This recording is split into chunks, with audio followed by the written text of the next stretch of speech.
bienvenue au milieu de nous. Soyez bénis. Juste une petite explication, les enfants font partie de ce que nous appelons le GIB, c'est-à-dire le groupe d'instruction biblique. Alors que nous avons notre culte le dimanche matin, les enfants en parallèle ont leur propre culte, c'est-à-dire leur propre approche de l'évangile d'une manière adaptée. Et donc ce sont les GIB, ou c'est le GIB qui va vous présenter la naissance du Sauveur Jésus. Soyez bénis.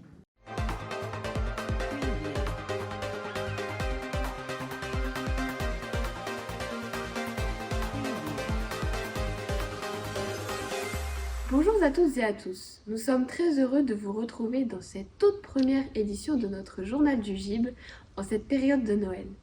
Noël est une fête très appréciée pour la plupart d'entre nous, car c'est l'occasion de se retrouver en famille autour d'un bon repas. Ce sont les cadeaux échangés, les jolies décorations, les guirlandes lumineuses.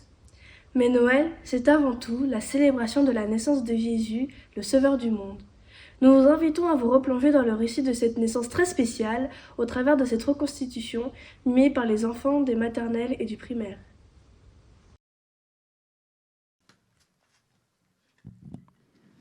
Dans la petite ville de Nazareth vivait une jeune fille qui s'appelait Marie. Marie était fiancée à Joseph, un homme droit et travailleur qui était charpentier. Joseph et Marie se préparaient à construire une vie ensemble. Un jour, à l'heure que Marie était seule, un ange apparut et lui dit : « N'aie pas peur,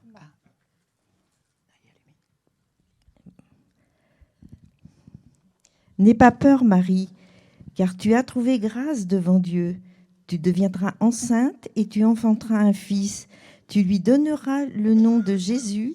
Il sera grand et sera appelé Fils du Très-Haut. » Marie écoutait émerveillée. Elle se demandait comment tout cela pourrait arriver. Elle croyait en Dieu de tout son cœur. Alors, elle répondit à l'ange Gabriel : « Je suis la servante du Seigneur. Je suis la servante du Seigneur. Que tout se passe pour moi selon ta parole. » L'ange laissa seule Marie avec cette incroyable nouvelle.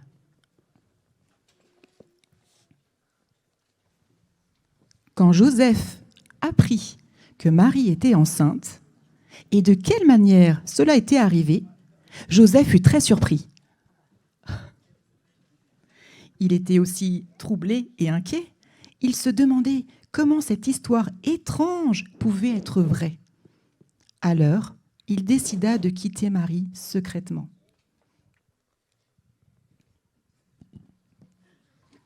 Au cours d'une nuit, tandis que Joseph dormait profondément, un ange lui apparut en songe et lui dit : « Joseph, ne crains pas de prendre Marie pour épouse, car l'enfant qu'elle porte vient du Saint-Esprit. Elle enfantera un fils et tu l'appelleras Jésus, car c'est lui qui sauvera son peuple de ses péchés. »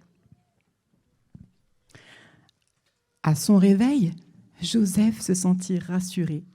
Son cœur était en paix. Il comprit que tout avait été conduit par Dieu et qu'il devait lui faire confiance. Joseph retrouva Marie tout joyeux. Il savait qu'il pouvait s'engager avec Marie, prendre soin d'elle et protéger cet enfant si important qu'elle portait. Quelque temps plus tard, une nouvelle se répandit dans tout le pays. L'empereur romain César Auguste ordonnait un recensement de toute la terre. Joseph, qui était de la lignée de David, devait se rendre à Bethléem avec Marie, sa fiancée, pour se faire inscrire. Joseph et Marie entreprirent donc ce long et grand voyage, qui était assez éprouvant pour Marie, étant au terme de sa grossesse.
Ils arrivèrent enfin à Bethléem.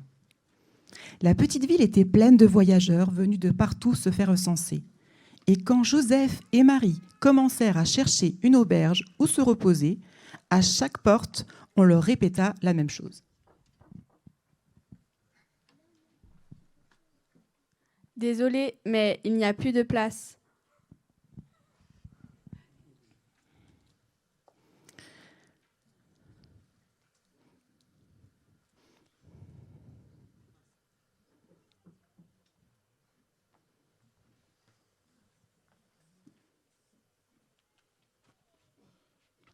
Marie se sentait de plus en plus fatiguée et Joseph commençait à s'inquiéter.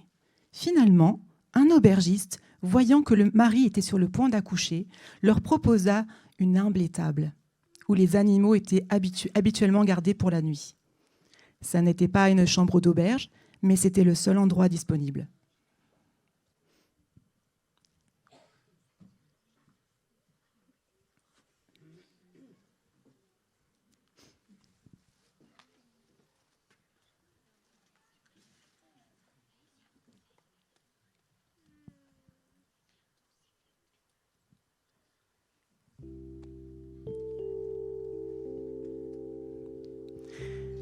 Dans la douce lumière de l'abri, Marie mit au monde son fils premier-né. Elle l'enveloppa dans des langes et le coucha délicatement dans une mangeoire. Marie et Joseph étaient tout émus et heureux de découvrir Jésus. Dans les champs, près de Bethléem, des bergers gardaient tranquillement leurs moutons.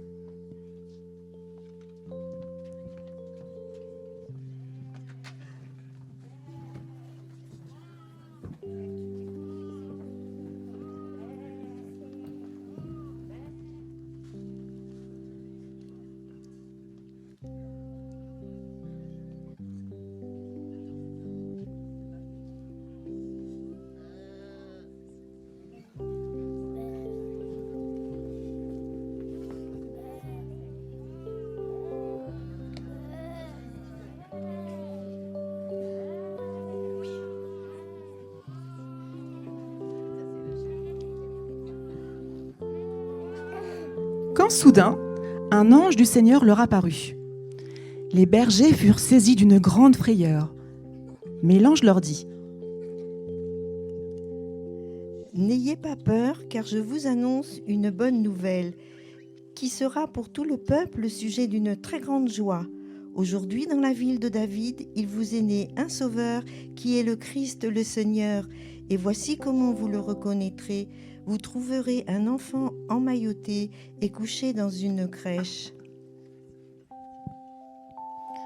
Et c'est alors que se joignit à l'ange d'autres anges qui louaient Dieu en disant : « Gloire à Dieu dans les lieux très hauts, paix sur la terre et bienveillance envers les hommes. » Une fois les anges partis, les bergers se regardèrent tout heureux et émerveillés. Ils décidèrent de se rendre en hâte à Bethléem. Ils trouvèrent Marie et Joseph, ainsi que Jésus, couchés dans une crèche, comme il leur avait été annoncé. Les bergers leur racontèrent tout ce que l'ange leur avait dit sur cet enfant. Et Marie écoutait avec attention, gardant toutes ces paroles précieusement dans son cœur. Les bergers repartirent glorifiant et louant Dieu.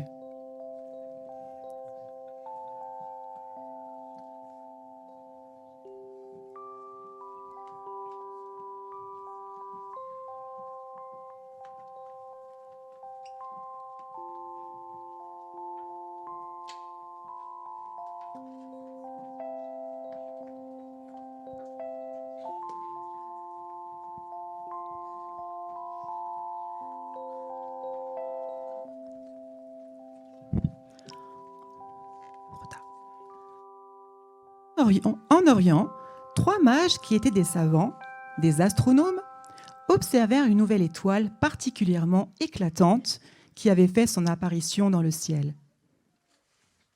Les 3 mages entreprirent un long périple traversant déserts et montagnes et arrivèrent à Jérusalem. Après avoir parlé au roi Hérode, ils allèrent à Bethléem afin de trouver le roi des Juifs qui venait de naître. Ils aperçurent alors l'étoile qu'ils avaient vue en Orient, qui les guida jusqu'à la maison où était le petit enfant, avec Marie sa mère. Les mages s'agenouillèrent et se prosternèrent devant Jésus en signe de respect et d'adoration. Ils lui offrirent des cadeaux précieux, de l'or, de l'encens et de la myrrhe.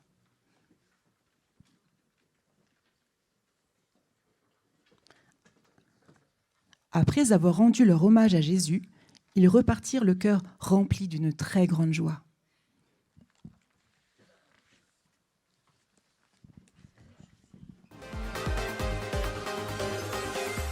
Quel moment extraordinaire pour tous ceux qui étaient là au moment de la naissance de Jésus. Quelle joie pour le monde de savoir que Jésus, notre Sauveur, était né. Mais écoutons maintenant ce beau chant de Noël qui exprime cette joie.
Jésus n'est pas resté un petit bébé, il a grandi.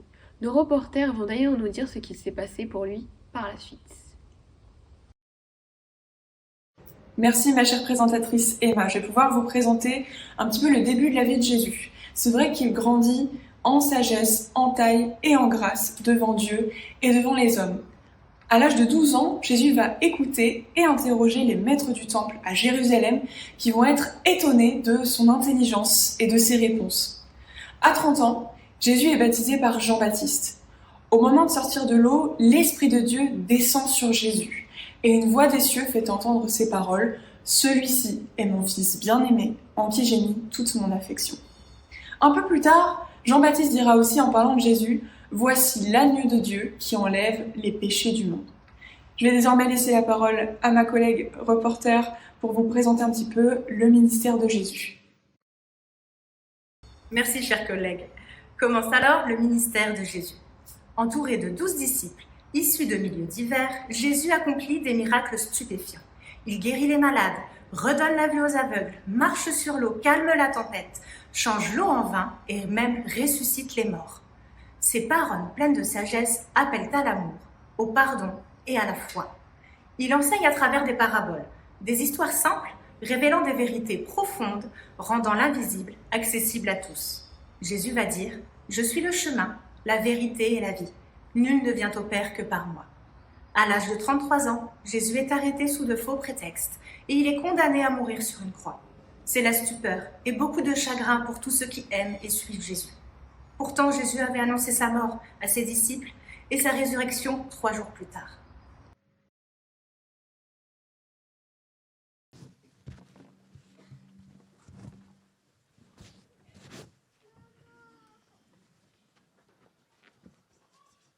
Bonjour Santonier. Bonjour. Oh mais t'as l'air tout triste. Oui, c'est parce que l'on vient de faire mourir le Fils de Dieu. Quoi? Qu'est-ce que tu dis? Pour moi, Jésus était un condamné comme les autres. Avec mes soldats, nous l'avons cloué sur la croix.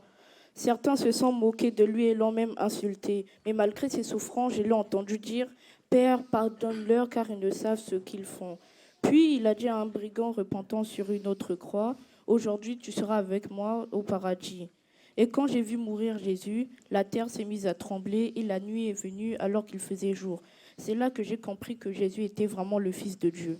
Oh mais c'est terrible, je comprends pourquoi tu sois autant aussi bouleversé. Moi, je ne comprends pas pourquoi Jésus a été condamné à mort. Il n'a jamais rien fait de mal, il était innocent. Oui, il a fait beaucoup de bien. Je me souviens de cet aveugle Bartimée qui mendiait à Jéricho. Il a crié à Jésus d'avoir pitié de lui et lui a demandé s'il pouvait retrouver la vue. Jésus l'a guéri et Bartimée était tellement heureux et reconnaissant envers Jésus. Jésus a même ressuscité le fils unique de la veuve de Naïn. Quand Jésus a vu le chagrin de cette veuve, il a été ému de compassion pour elle et il l'a consolée. Puis il a touché le cercueil et il a demandé au jeune homme mort de se lever. Et le fils de la veuve s'est assis et s'est mis à parler. C'est incroyable et tous ont loué Dieu. Oh là là, c'est extraordinaire. Et vous avez entendu parler de la multiplication des pains et des poissons? Non, vas-y, raconte. Il y avait plus de 5000 personnes qui avaient suivi Jésus pour l'écouter. Et à un moment donné, comme il était tard, les disciples ont demandé à Jésus comment faire pour nourrir toute cette foule. Il n'y avait que 5 pains et 2 poissons. Vous vous rendez compte qu'un petit garçon a apporté à Jésus? Jésus a levé les yeux vers le ciel et il a prié et tout le monde a pu manger à sa faim. Il est même resté 12 corbeilles. Vous vous rendez compte? Waouh, ça a été tellement impressionnant! Jésus a aussi changé des vies. Je me souviens de Zachée, le collecteur d'impôts, qui n'était pas très apprécié et pas toujours très honnête. Un jour, comme il y avait beaucoup de monde et qu'il était de petite taille, il a grimpé dans un arbre pour voir Jésus. Arrivé à sa hauteur, Jésus a dit « Zachée, hâte-toi de descendre, car il faut que je demeure aujourd'hui dans ta maison. » Zachée n'en revenait pas que Jésus connaisse son nom. Il était tout heureux. Après ça, il a accueilli Jésus chez lui et il a été transformé par la bonté et l'amour de Jésus. D'ailleurs, Jésus a dit que le salut était entré dans sa maison. C'est vrai que Zachée n'a plus été le même homme après sa rencontre avec Jésus. Je me souviens aussi de cette femme qui a trompé son mari et qui a été emmenée à Jésus. Elle devait être condamnée à mourir selon la loi. Jésus s'est baissé et a commencé à écrire sur le sol. Il a aussi dit aux accusateurs que celui d'entre vous qui est sans péché jette le premier la pierre contre elle. Toutes les personnes présentes sont parties une à une. Plus personne n'était là pour la condamner. Jésus s'est redressé et lui a dit qu'il ne la condamnait pas non plus. Combien cette femme a été heureuse et soulagée que Jésus lui ait pardonné et combien son cœur en a été transformé. Quand je vous entends parler de ces choses merveilleuses et miraculeuses que Jésus a faites et combien il était rempli d'amour, ça me conforte dans ma conviction que Jésus est bel et bien le Fils de Dieu. Mais pourquoi Dieu a envoyé son Fils mourir sur cette croix? Il doit forcément y avoir une raison. Nous allons maintenant écouter un prochain chant interprété par les enfants qui nous parle du centenier, se tenant devant la croix, réalisant que Jésus est le Fils de Dieu.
Peut-être vous posez-vous aussi cette question.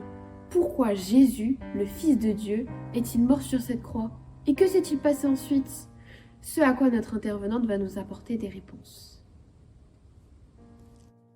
Merci, chère présentatrice. Alors effectivement, ce que Jésus avait annoncé à ses disciples, c'est réalisé. En effet, 3 jours après la mort de Jésus, il ressuscite et apparaît à de nombreuses personnes, dont ses disciples. Après les larmes, c'est la joie dans les cœurs de savoir que Jésus est vivant. Puis, Jésus va monter au ciel. Et on peut se demander, mais pourquoi est-ce que Jésus a-t-il subi tout cela? Eh bien, parce que Dieu nous a tellement aimés qu'il n'a pas voulu que notre péché nous sépare de lui. Et pour cela, il a envoyé Jésus, son Fils, sur terre, qui est mort sur la croix pour nous, afin que nous soyons sauvés et réconciliés avec lui.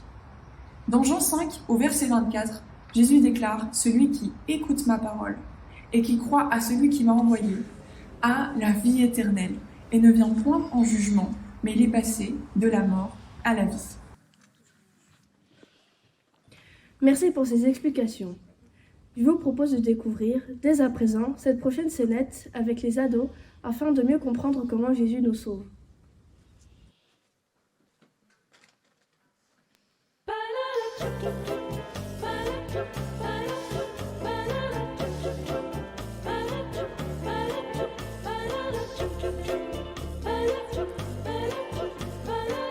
Au suivant. Votre dossier. Quelques vols, quelques mensonges, quelques bricoles douteuses ici et là. Oui, c'est vrai, je le reconnais. Mais dans l'ensemble, j'ai quand même essayé de mener une vie honnête. Voyons cela.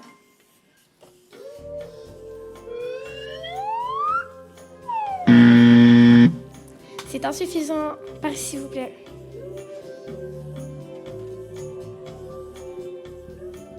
Approchez, je vous en prie. Veuillez me donner votre dossier, s'il vous plaît. Ok, j'avoue, j'ai fait beaucoup de mauvaises choses. Oui, je vois cela. Mais j'ai aussi fait de bonnes choses pour compenser les mauvaises. Une fois, j'ai triché un examen, puis j'ai nettoyé un parc ensuite. C'est une bonne action, non? C'est ce que l'on va voir.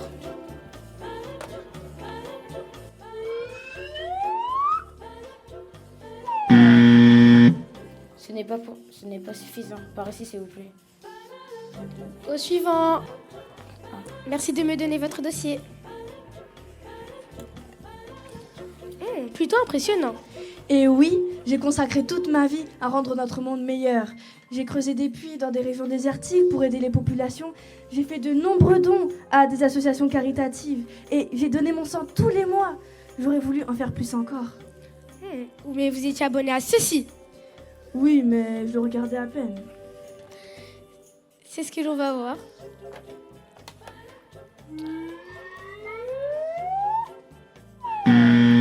Ce n'est pas suffisant.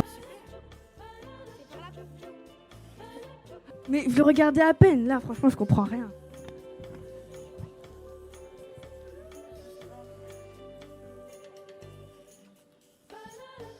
Ma maman allait à l'église et je l'accompagnais parfois. À votre tour.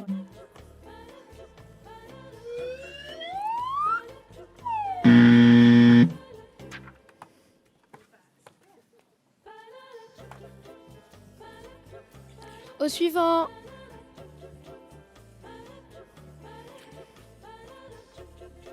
J'étais baptisée quand j'étais bébé.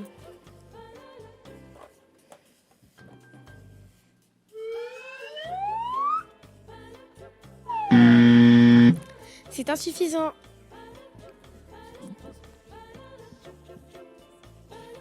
Prenez les cartes de crédit ou les chèques, j'ai un bon compte en banque bien rempli.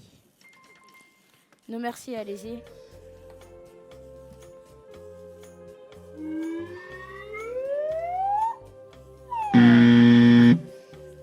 Par ici. Au suivant.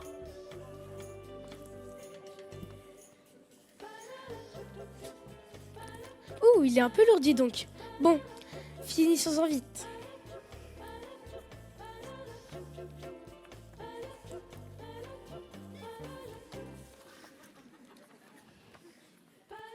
Oh, pardon, je ne savais pas qui était avec vous. Enfant de Dieu.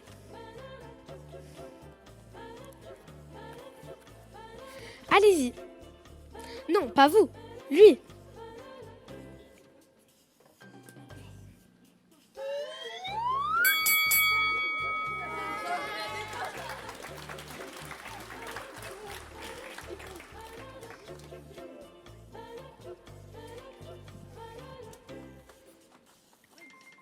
C'est cela être sauvé par grâce.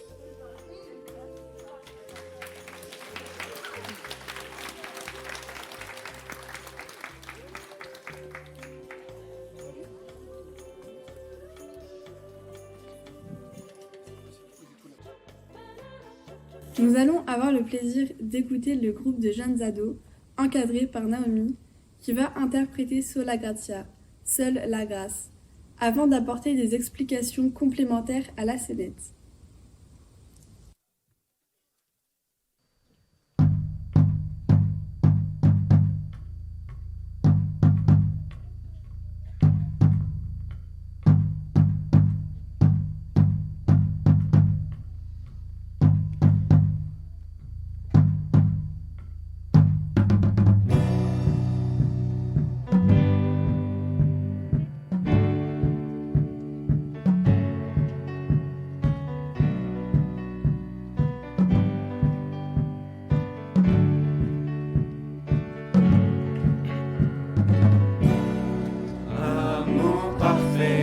Tu t'es donné à la croix pour tout effacer de mes péchés. Tu t'es chargé sur le bois.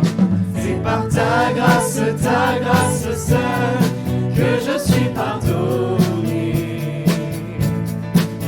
C'est par ta grâce seule que tu m'as racheté.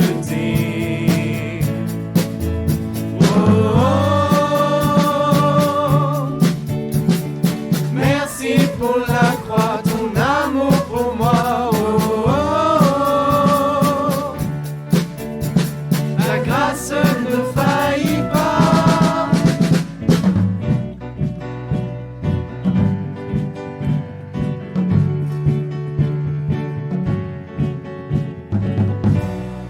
Rien ne pourrait me justifier, ton pardon est immérité.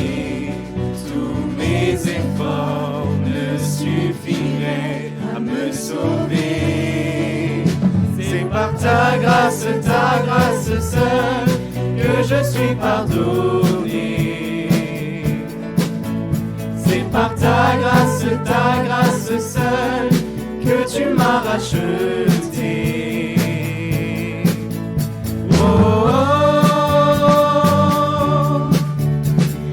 Merci pour la croix, ton amour pour moi. La grâce ne faillit pas.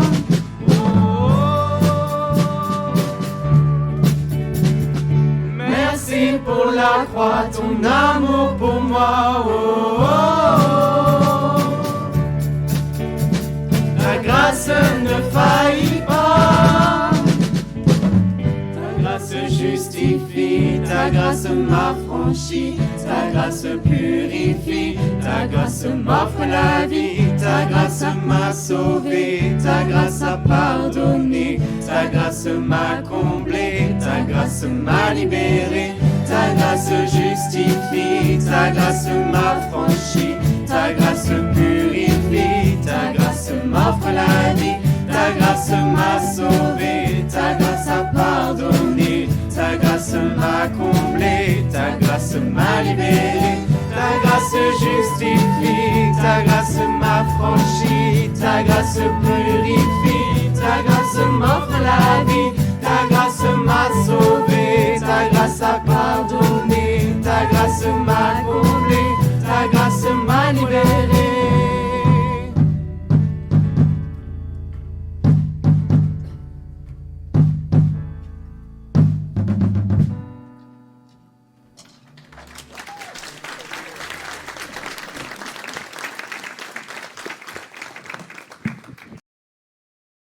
Notre spécialiste va maintenant nous expliquer ce que signifie être sauvé par grâce.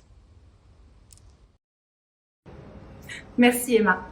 Cela n'est pas grâce à nos bonnes actions, au fait d'être présents à l'église ou par nos propres efforts que nous sommes sauvés. Dans Romains 3, verset 23, il est écrit « Tous ont péché et sont privés de la gloire de Dieu. » Et dans Romains 3, verset 10, il est précisé « Il n'y a pas de juste, pas même un seul. Mais c'est par la grâce que nous sommes sauvés, par le moyen de la foi en Jésus-Christ. C'est un don que Dieu nous fait à tous, que nous sommes libres d'accepter ou non. Sur la croix, Jésus, le Fils de Dieu, a pris sur lui notre condamnation et nous rend justes si nous croyons en lui et si nous acceptons Jésus comme notre sauveur personnel, mais aussi comme le Seigneur de notre vie, en le suivant jour après jour. Merci à vous pour ces précisions importantes. Nous comprenons mieux pourquoi Jésus est appelé le Sauveur du monde, et nous voulons lui apporter toute notre joie et notre reconnaissance pour tout ce qu'il a fait par amour pour nous. C'est maintenant la fin de ce journal. Nous allons maintenant écouter un magnifique chant de Noël pour terminer ces moments. Que Dieu vous bénisse et joyeux Noël à tous!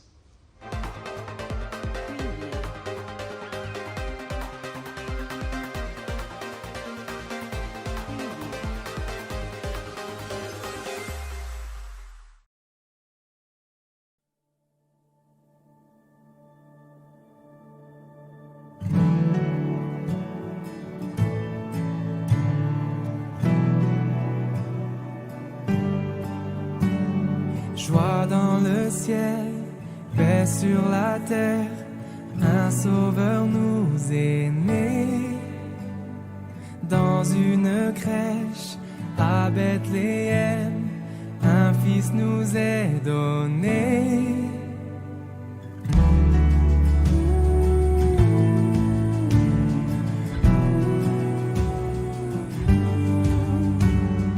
En plein hiver, dans nos ténèbres, sa lumière a jailli. Glorieux mystère, Dieu s'est fait chair pour nous donner la vie.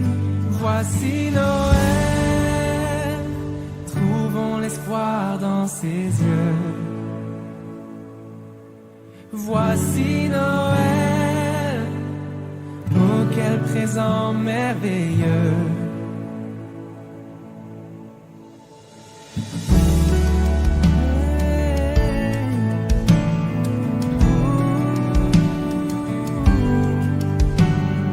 Emmanuel, Dieu avec nous, sa promesse est certaine.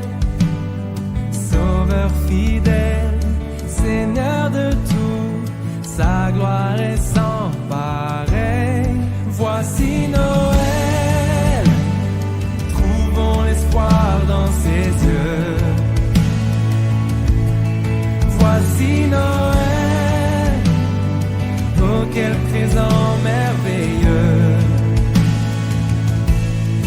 Voici Noël, contemplons le Fils de Dieu. Voici Noël, joignons-nous au chant des cieux. La vérité, le chemin et la vie, célébrons le Messie. Voici Noël, l'amour parfait, le salut est en lui. Adorons Jésus-Christ. Voici Noël.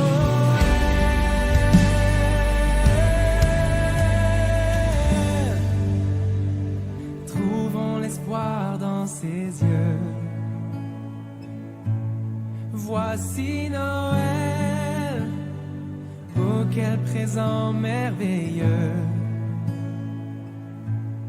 Voici Noël, contemplons le Fils de Dieu.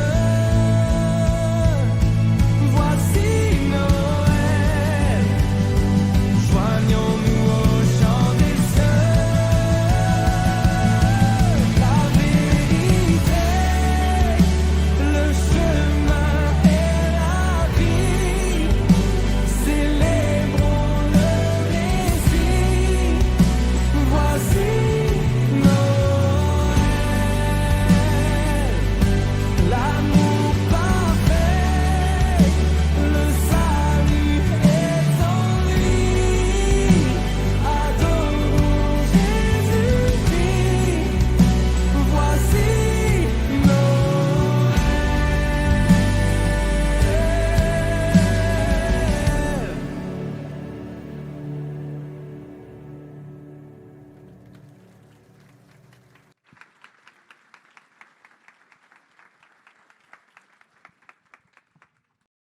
Alors, bonjour à tous. Pour moi, le sens de Noël, c'est la communion avec la famille. C'est réunir toute la famille sur un même lieu, se voir ensemble, partager un bon repas et s'offrir des cadeaux si on peut. Voilà. Alors moi je suis assez d'accord, c'est le partage, la convivialité. Voilà, on se retrouve à se marcher, on est nombreux, c'est vraiment très sympa. Ce qui manquerait, c'est un peu de neige, hein, mais bon, on peut pas tout avoir. Pour moi, Noël, ça représente plus la famille. C'est une fête de famille de base et ça rassemble un peu tout le monde. Genre là, on est rassemblés autour d'une table avec une petite poutine de vin chaud. Il y a des cadeaux, il y a de quoi offrir des cadeaux aux proches, que ce soit les amis ou la famille. Donc, c'est convivial. C'est convivial, c'est un peu magique, un bon moment. Ouais, la bonne bouffe. Il y a la magie de Noël, ouais. Il fait froid dehors, mais on se réchauffe le cœur, tu vois. Je pense que vous avez tous remarqué qu'il y avait un grand absent dans ce micro-trottoir. Qu'est-ce que Noël? La famille, les amis, un bon repas, il y a une ambiance festive, mais finalement, personne n'a fait allusion à l'essentiel. Vous êtes d'accord avec moi? Il manque un personnage essentiel, et ce personnage essentiel, c'est... le personnage essentiel, c'est Jésus. Alléluia. Et je crois qu'aujourd'hui, finalement, la star de Noël, c'est le Père Noël. J'ai oublié la dinde de Noël aussi. Hein. Il y a au moins 2 stars à Noël. Et merci aux enfants de nous avoir rappelé, vraiment comme vous l'avez fait, que Noël, c'est avant toute chose la naissance d'un sauveur merveilleux. Waouh, c'est quelque chose d'extraordinaire. Et finalement, ça pourrait presque ressembler à un conte de fées. Un ange. Un ange. Tout à l'heure, on voyait un petit garçon avec un vêtement blanc qui allait jouer le rôle d'un ange. Et le collègue à côté me dit, demande à sa maman si c'est vraiment un ange. Un ange, pour beaucoup, c'est la petite figurine que l'on met sur le sapin. Mais un ange, c'est une créature céleste, glorieuse. On ne peut même pas imaginer à quel point. Et voilà que cet ange vient voir une jeune fille. Oui, quel âge avait-elle d'après vous, cette jeune fille, Marie? Les spécialistes disent qu'elle avait entre 12 et 16 ans. Entre 12 et 16 ans. Et l'ange lui dit, tu vas devenir enceinte. Vous imaginez, pour vous qui avez peut-être 12 ans, 13 ans, 14 ans, 15 ans ou 16 ans, waouh, un ange, une créature céleste, tu vas devenir enceinte. Elle ne connaît pas d'homme, elle n'a pas de mari, mais l'ange lui dit, t'inquiète pas, c'est le Saint-Esprit qui va mettre en ton sein celui qui va devenir le sauveur du monde. Alléluia. Et chose extraordinaire, c'est que dans l'évangile de Luc, il nous est rapporté le fait que des mages sont venus de très loin, conduits, comme un beau GPS par une étoile. C'est absolument extraordinaire. Alors quelqu'un au milieu de nous dira, bon, d'accord, c'est une belle histoire qui illumine les yeux des enfants, c'est pas très rationnel, tout ça, c'est pas très scientifique. Et pourtant, mes amis, tout est possible à Dieu. Il est au ciel et il fait ce qu'il veut. Celui qui a créé l'univers, le soleil, la lune, les milliards d'étoiles, les milliers de galaxies, ne pourrait-il pas susciter dans le sein d'une jeune fille, Marie, le sauveur du monde? Louis Pasteur a dit ceci, « Un peu de science éloigne de Dieu, mais beaucoup y ramène. Plus j'étudie la nature, plus je reste émerveillé devant l'œuvre du Créateur. » Victor Hugo, de son côté, dira « Le plus grand des miracles, c'est la naissance de Jésus dans une étable. Il y a sur la terre un être incomparable, un être à part, un être dont l'humanité s'étonne et que l'histoire ne peut classer. Cet être est Jésus. » Dostoïevski a dit « L'amour humble né dans une crèche est plus fort que tous les empires du monde. » Ce n'est pas seulement, mes amis, une belle histoire, mais c'est un événement unique et véridique. Ça a vraiment eu lieu. Remontons un peu plus de 2000 ans en arrière, ça s'est passé en terre d'Israël. de vieilles prophéties que vous pouvez lire vous-même dans ce merveilleux livre qu'est la Bible, annoncent la venue d'un sauveur dans le monde. Et voici qu'il naît à Bethléem, à peu près 9 kilomètres au sud de Jérusalem, et son nom est Jésus. Et peut-être que vous n'avez pas vraiment pris conscience du fait que ce Jésus-là, que nous vous annonçons ce matin, c'est Dieu fait homme. C'est le miracle de l'incarnation. Imaginez aujourd'hui si dans le monde on apprenait que Dieu venait visiter les hommes sur Terre. Je pense que toutes les télévisions du monde, CNN, France Télévisions, Euronews et tant d'autres, viendraient pour assister à l'événement. Ce serait même une saturation de vues sur Internet. On lui réserverait la plus belle chambre du plus bel hôtel. On lui préparerait une belle limousine pour qu'il se déplace. Les chefs des nations viendraient pour le voir. On organiserait des conférences en grande pompe dans les plus beaux édifices. Mais rien de tout cela. Lorsque Jésus, le Fils de Dieu, est venu sur la terre, pas de tapis rouge, pas de place à l'autel, pas de roi au rendez-vous, mais une étable pour accueillir le Fils de Dieu, une mangeoire comme berceau, des êtres humbles, insignifiants au regard des grands, des bergers, sont venus lui rendre gloire. Des étrangers, en la personne des mages, sont venus le célébrer. Mes amis, Dieu est venu par la petite porte dans ce monde. Comme lieu de naissance, une mangeoire, et comme lieu de mort, une croix dressée.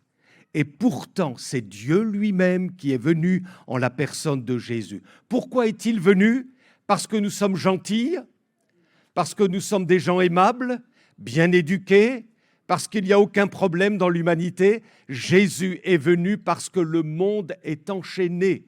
Et parce que vous êtes, vous aussi, mes amis, enchaînés par le péché. Le monde va pas bien et peut-être qu'à l'intérieur de vous-même, vous ressentez ce mal-être intérieur. Mais bonne nouvelle, Jésus est venu pour nous libérer de notre péché et nous communiquer la vie éternelle. L'évangéliste Billy Graham disait « Nous avons tendance à nous focaliser sur le bébé dans la mangeoire et à oublier que ce bébé est le Fils de Dieu venu avec une mission.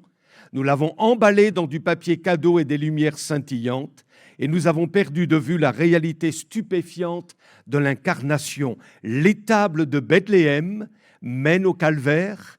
Le Christ est né pour mourir. Noël n'est pas complet sans Pâques.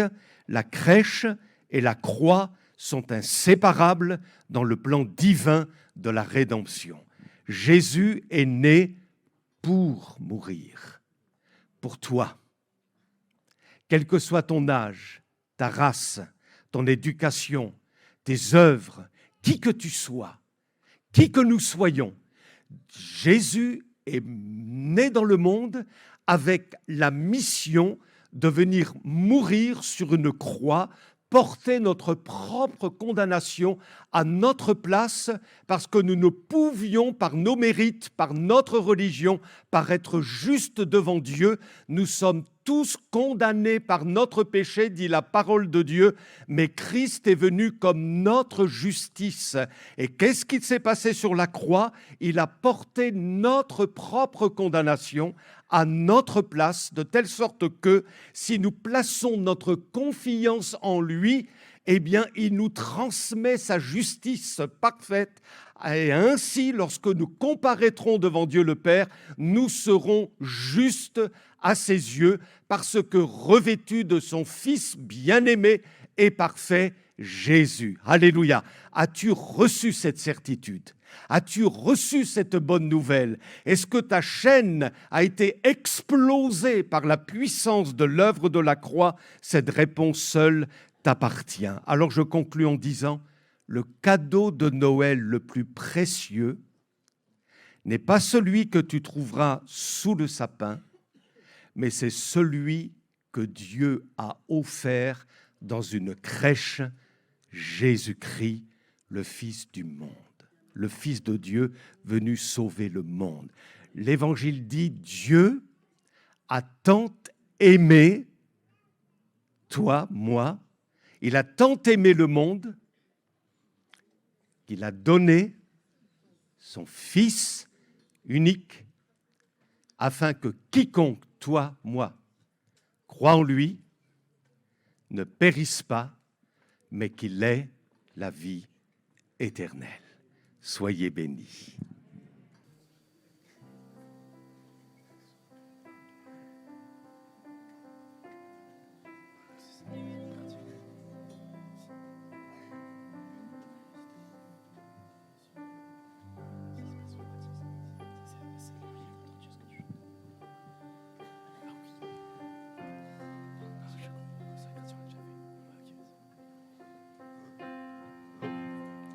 Trésor d'éternité, tu règnes des cieux, diamant d'humanité, brillant de mille feux. Digne es-tu, ô notre Dieu.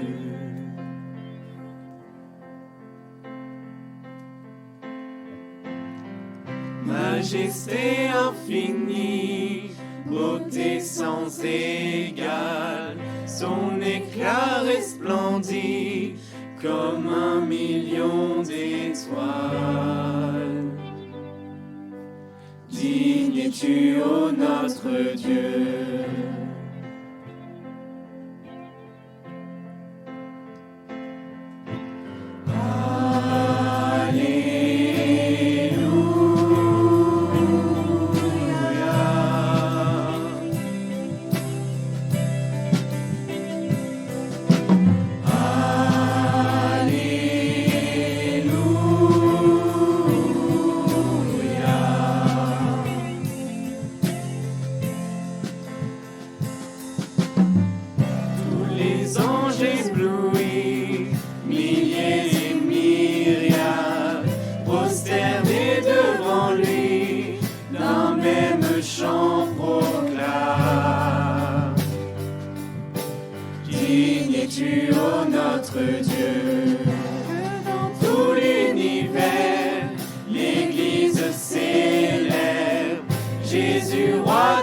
Alléluia.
Nous arrivons bientôt à la fin de ce programme. Et avant, je tenais à remercier toutes les personnes qui nous ont aidés dans l'élaboration de ce spectacle de Noël. Je pense à l'équipe technique, aux musiciens, à ceux qui nous ont aidés pour les décors, comme Fabrice, aux couturières, Arnaud qui m'a aidé aussi pour la prise des vidéos. Vraiment, merci à tous. J'oublie certainement des personnes, mais vraiment, je remercie tous ceux qui nous ont prêté main forte, qui nous ont apporté de l'aide. Merci également aux enfants.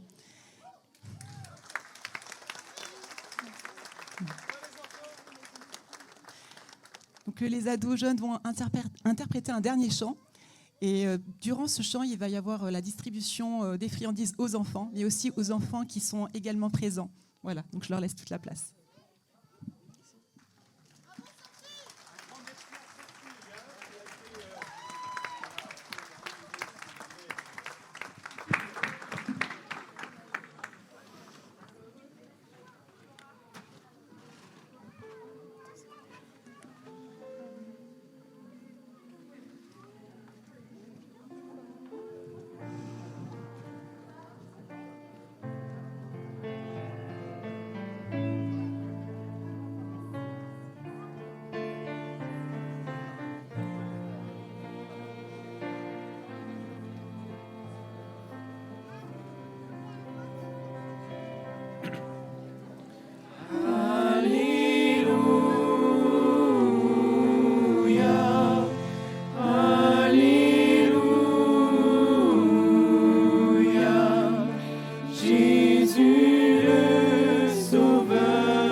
Voilà, on vous souhaite un bon retour. On a été très heureux de vivre ces moments. Tous les remerciements ont été faits, donc un grand merci aussi, Sophie. J'avais pas le micro tout à l'heure, mais d'avoir orchestré aussi cette fête. C'est beaucoup de travail et elle le fait de manière efficace, voilà, avec plein de zèle. Et vraiment, on est content, on est très heureux d'avoir vécu ces moments bénis. Gardez l'esprit de Noël dans votre cœur. Ça veut dire garder Jésus dans votre cœur et faites plein de belles expériences avec lui. Il est vivant. Il nous a promis d'être avec nous tous les jours jusqu'à la fin du monde. Soyez bénis. Bon retour à chacun. Amen.